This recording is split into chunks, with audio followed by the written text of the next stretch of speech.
5 seconds. Start.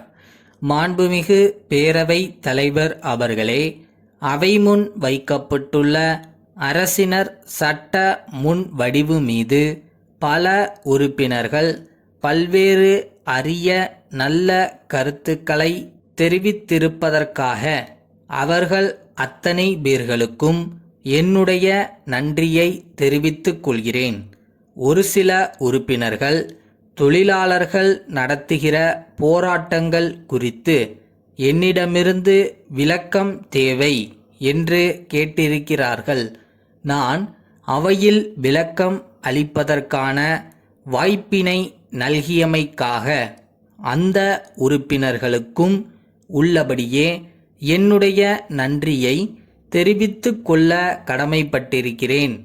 தொழிலாளர்கள் பிரச்சனை சம்பந்தமாக கோவையிலிருந்து தொழில் அதிபர்கள், தொழிற்சங்கங்களினுடைய பிரதிநிதிகள் மற்றும் அரசு சார்பினர் ஆகியவர்கள் கொண்ட முத்தரப்பு பேச்சுவார்த்தை கலந்துரையாடல் கடந்த சில நாட்களுக்கு முன்பு இதே கோட்டை பகுதியிலே நாமக்கல்லார் மாளிகையிலே நீண்ட நேரம் நடைபெற்றதை மாண்புமிகு சட்டமன்ற உறுப்பினர்கள் அனைவரும் நன்கு அறிவார்கள். அன்றைய தினம் நடைபெற்ற பேச்சுவார்த்தையின் போது பல கருத்துக்கள் அனைத்து தரப்பினர்களாலும் விவரமாக எடுத்துச் சொல்லப்பட்டிருக்கின்றன. குறிப்பாக கூடுதலாக பல்வேறு சலுகைகள் மாநில அரசின் சார்பில் வழங்கப்பட வேண்டும் என்று தொழிற்சங்கங்களினுடைய பிரதிநிதிகள் கேட்டார்கள். நாங்கள் அவற்றை ஏற்க தயாராக இருக்கிறோம். ஆனால் அவற்றிலே பெரும் பகுதிக்கு பொறுப்புடையது மத்திய அரசுதான் என்று அப்போதே நான் புள்ளி விவரங்களுடன் எடுத்துச் சொன்னதை அனைவரும் ஒருமனதாக ஏற்றுக்கொண்டார்கள் என்பதை இங்கே நான் சுட்டிக்காட்ட கடமைப்பட்டிருக்கிறேன்.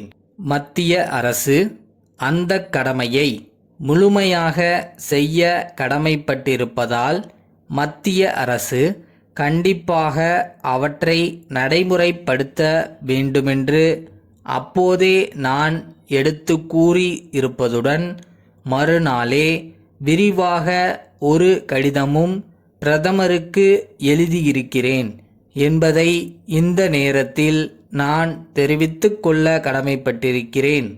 அவர்களும் தங்களால் இயன்றதை செய்வதாக சொல்லியிருக்கிறார்களே தவிர இது நாள் வரையில் எதையும் நிறைவேற்றவில்லை என்பதை அவையின் கவனத்திற்கு மிகுந்த வருத்தத்துடன் இச்சந்தர்ப்பத்தில் கொண்டு வருகிறேன். மத்திய அரசு தாமாக முன்வந்து நமக்கு இருக்கின்ற பெரும் சுமையில் பங்கு கொள்ள முன் வருமேயானால் மாநில அரசு தன்னால் இயன்ற எல்லாவிதமான உதவிகளையும் செய்ய தயாராக இருக்கிறது என்பதை இந்த சந்தர்ப்பத்தில் தெரிவித்துக் கொள்கிறேன்.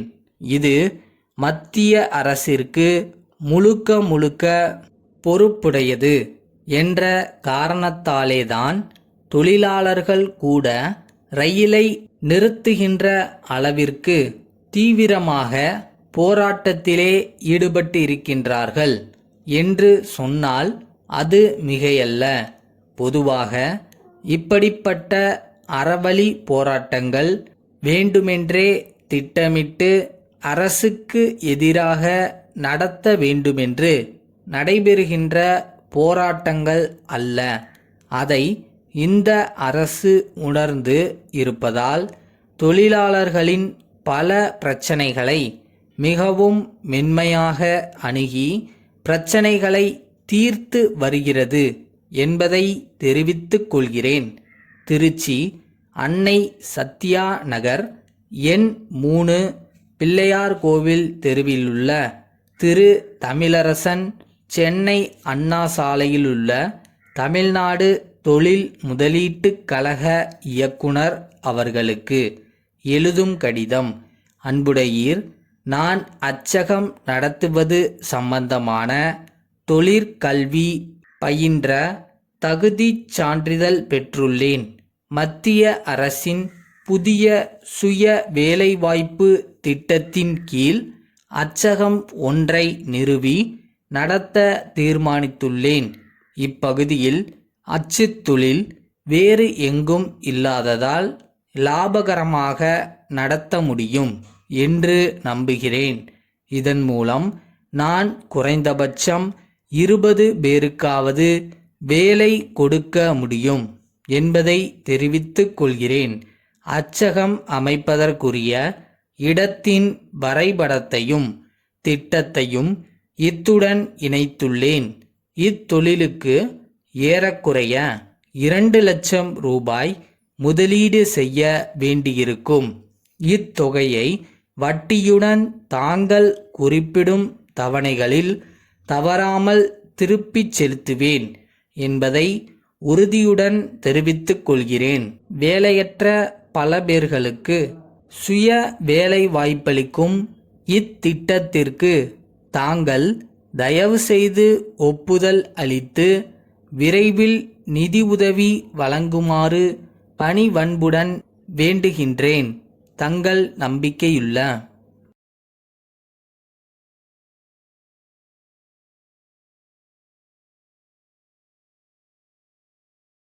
யாராவது அவமானப்படுத்தினா பயப்படாத. அந்த அவமானம் தான் உன்னை அடுத்தபடி ஏற வைக்கும். Think positive.